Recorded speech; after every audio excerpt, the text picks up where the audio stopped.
चुनाव की तारीख नज़दीक है और ऐसे में कांग्रेस ने अपना वचन पत्र भी जारी कर दिया है। हालांकि अभी लिस्ट नहीं आई है जो 17 कैंडिडेट हैं उनकी। कब तक आएगी और क्या इस वचन पत्र में हमारे साथ प्रदेश अध्यक्ष अजय राय जी मौजूद हैं। सर, आज आपने वचन पत्र जारी किया है, यूपी के कॉन्टेक्स्ट से क्या खास रहेगा इसमें वचन पत्र में?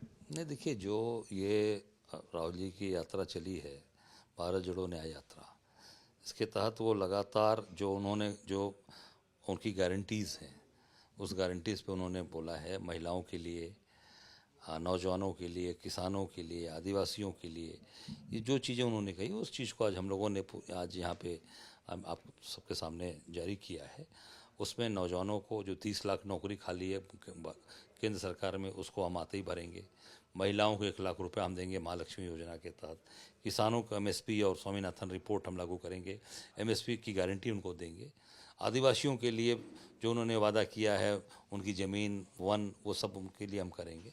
तो ये सारी चीज़ें आज हम लोगों ने उसका पूरा बाकायदा यहाँ पर पोस्टर लॉन्च किया और सारी बातें कहीं।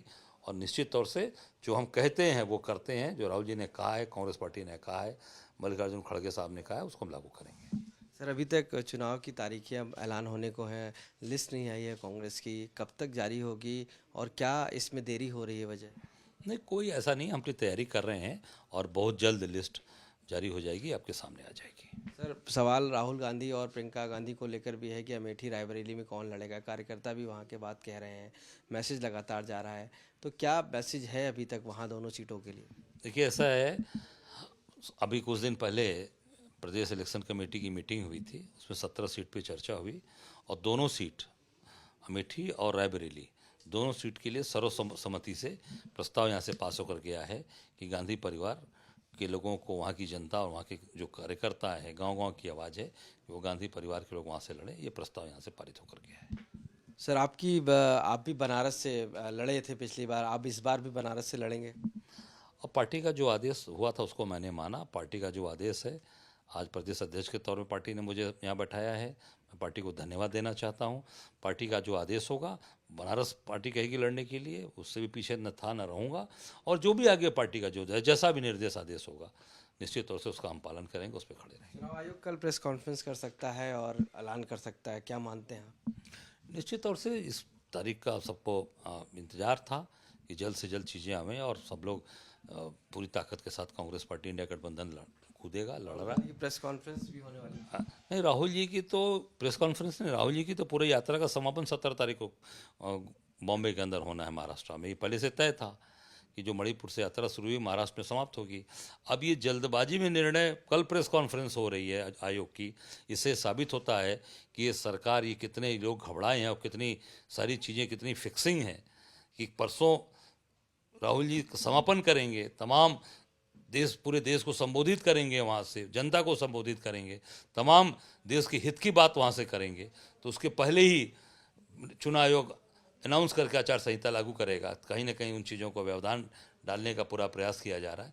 मैं समझता हूँ कि निश्चित तौर से राहुल जी अपने बातों पर अडिग हैं और निश्चित तौर से राहुल जी की जो सोच है वो देश की सोच है। धीरे धीरे लोग जुड़ते जा रहे हैं। मैं तो सुबह से बैठा हूँ, लगातार मिल रहा हूँ, लगातार लोगों से बातचीत हो रही है। अन्य दल, सभी दल के जो छोटे छोटे ऐसे दल हैं, वो सब लोग राहुल जी से प्रभावित होकर हम लोग के साथ जुड़ रहे हैं, हम लोग के साथ आ रहे हैं। सर, इलेक्ट्रल बॉन्ड को लेकर जिस तरीके से एसबीआई ने रिलीज़ किया है, क्या कहेंगे उसमें, जो चंदे की बात हो या बॉन्ड खरीदने की बात? नहीं, आप देख सकते हैं ऐसे ऐसे उसमें कंपनीज़ हैं जिनके यहाँ ईडी का छापा पड़ा और 5 दिन बाद उनको चंदा बॉन्ड दे दिया।